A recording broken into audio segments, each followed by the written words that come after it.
In today's video, I'm going to teach you how to create a delivery note in QuickBooks Online.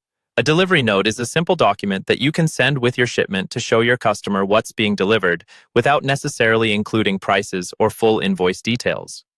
In QuickBooks Online, creating one is actually very straightforward, and it's based on invoices or sales receipts you've already entered.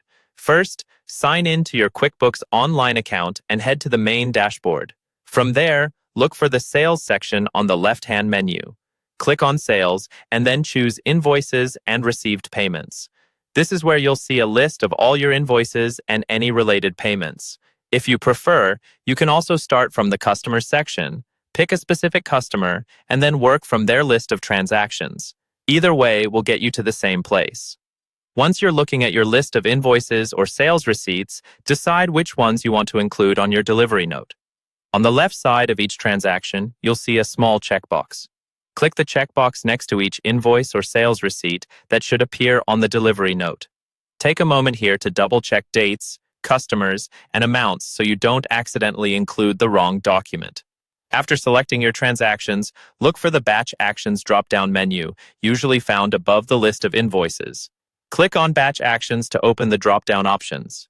From this menu, choose Print Delivery Note. QuickBooks will then generate a delivery note based on the items from the invoices or sales receipts you selected.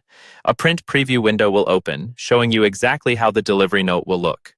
Here, you can review the details, make sure the correct customer and items are listed, and confirm everything is accurate before sending it out.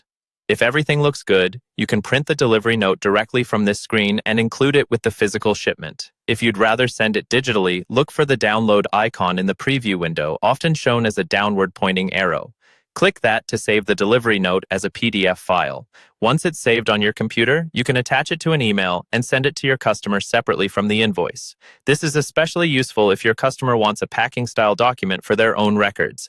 And that's all it takes to create and send a delivery note in QuickBooks Online.